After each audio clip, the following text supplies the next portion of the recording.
तो कल रिपब्लिक भारत और कू की बस औरैया पहुंची थी। औरैया की 3 विधानसभा सीटों का समीकरण हमने जानने की कोशिश की, क्या मुद्दे वहां हैं, क्योंकि 2022 का समर बेहद खास है औरैया के लिए। कहा जाता है कि औरैया की एक सीट ऐसी है जहां से जो प्रत्याशी जीतता है उसकी सरकार वही बनती है। और वो जिस सीट का जिक्र अनूप कर रहे हैं वो सीट है दिव्यापुर की सीट, और वहां पर इस बार मुकाबला बहुत कड़ा, बहुत दिलचस्प है। लेकिन कल जब हमने वहां पर शो किया अनूप, बहुत दिलचस्प था जब हमने कृषि राज्य मंत्री से बातचीत की। उन्होंने बहुत सारी बातें बताई कि किस तरीके से किसानों के लिए काम किया गया।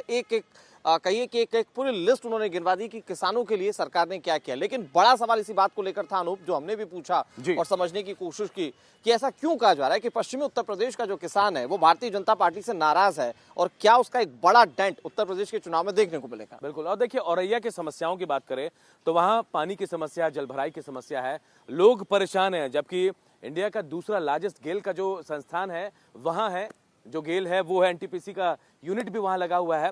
लेकिन लोग बेरोजगारी से परेशान है। कहा जाता है कि वहां के लोकल जो लोग हैं, जो स्थानीय लोग हैं, उनको रोजगार वहां नहीं दिया जाता है, बाहर जाना पड़ता है उन्हें, और कहीं ना कहीं इसका खामियाजा भी वहां के लोगों को भुगतना पड़ता है। और इसी खामियाजे को लेकर कई लोग नाराज भी थे।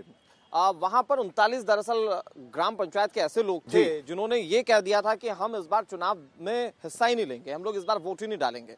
और ये जो नाराजगी है वो किसको भारी पड़ेगी, क्योंकि आप देखिए 2017 में जो विधानसभा इलेक्शन हुए थे तो भारतीय जनता पार्टी ने तीनों की तीनों विधानसभा की सीटें जीत ली थी। एक बम्पर मैंडेट पूरे प्रदेश में मिला था।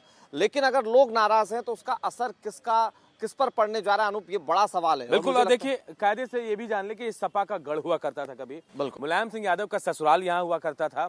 और उसके बाद ये भी मान लीजिए कि अगर बीजेपी ने यहाँ से जीत हासिल की है तो बड़ा मैंडेट मिला था। लेकिन इस बार समस्याएं भी अपार है, दल बदल का खेल भी चला है। इसका फायदा किसे मिलेगा ये यहाँ देखना दिलचस्प होगा। दल बदल के खेल का जिक्र किया अनूप आपने। यहाँ पर जो मुलायम सिंह यादव के साड़ू थे वो भारतीय जनता पार्टी में चले गए। इसके अलावा जी जो विनय शाक्य थे वो बीजेपी छोड़कर चले गए समाजवादी पार्टी में, और उनकी बेटी को टिकट दिया गया, यानी रीना शाक्य को वहां पे टिकट दिया गया है। तो ऐसे में दल बदल भी वहां पर देखने को मिला। और फिर वहां की जनता इस पूरी पॉलिटिकल इक्वेशन को कैसे समझती है ये जानना, ये समझना बहुत ज्यादा जरूरी है। लेकिन बहुत दिलचस्प ये भी था अनूप कि ज्यादातर लोग जो है वो खेती किसानी पर निर्भर करते हैं, और उन लोगों का मन क्या है वहां पर, उसे हमने समझने की लगातार वहां पर कोशिश की।